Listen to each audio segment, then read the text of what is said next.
Jadi pertama, ada beberapa yang ingin saya sampaikan kepada teman-teman semua, kepada sahabat umat semua mengenai teman-teman yang sulit mendapatkan jodoh, apa yang harus kita lakukan.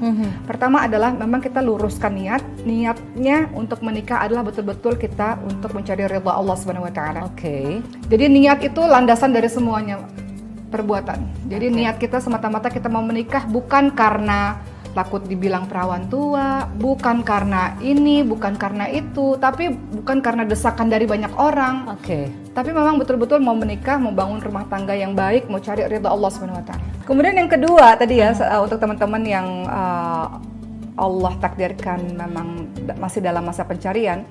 Teman-teman sekalian, sulitnya kita mendapatkan jodoh ini adalah ujian yang besar dari Allah Subhanahu wa taala. Mungkin karena masih ada maksiat yang kita lakukan, itu bisa juga. Maksiat yang kita lakukan itu mengakibatkan kita terhalang atas jodoh. Jadi ada tembok-tembok yang menghalangi, itu adalah tembok dosa kita betul. sendiri ya. Betul. Maka caranya apa? Maka caranya adalah dengan bertaubat kepada Allah Subhanahu wa taala. Mungkin terlalu banyak dosa sana sini, doa kita kepada Allah itu kan terhalang dengan dosa-dosa kita. Berikutnya teman-teman sekalian, yang ketiga yang harus kita lakukan ketika kita rasa susah sekali mendapatkan jodoh adalah Allah menjanjikan jalan keluar bagi orang-orang yang bertakwa. Jadi kuncinya tadi bertakwa. Ada dalam surah At-Talaq ayat 2-3 Allah Subhanahu wa taala ingatkan, "Wa may yattaqillaha yaj'al lahu makhraja wa yarzuquhu min haitsu la yahtasib." Barang siapa yang bertakwa kepada Allah, Allah akan memberikan jalan keluar baginya dan akan memberikan rezeki dari arah yang tidak disangka-sangka. Rezeki itu berupa jodoh juga kan? Betul.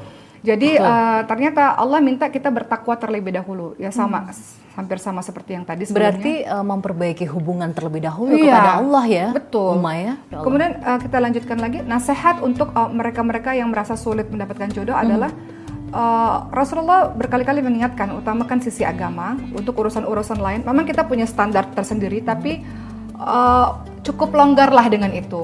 Memang adalah mau fisiknya begini, mau hartanya begitu, begini-begitu, enggak apa-apa. Tapi itu bukan menjadi patokan utama. Patokan utama memang dari agamanya.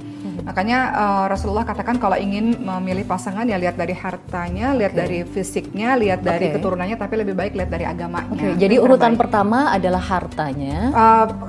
Ada yang mengatakan dari fisiknya terlebih dahulu, kemudian dari keturunannya. Kedua keturunannya. Dari hartanya.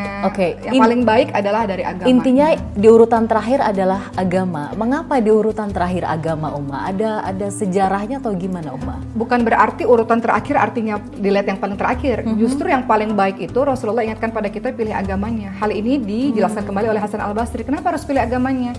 Hasan Al-Basri mengatakan kalau kita pilih agamanya, kalau dia mencintai kita, dia pasti sangat memuliakan kita. Karena dia paham cara memuliakan wanita menurut Islam. Kalau dia paham agama dan dia tidak cinta kita, nggak pernah dia akan zalim sama kita. Nggak pernah jahat kata-katanya, nggak pernah ada pemukulan dan kejahatan-kejahatan lainnya kepada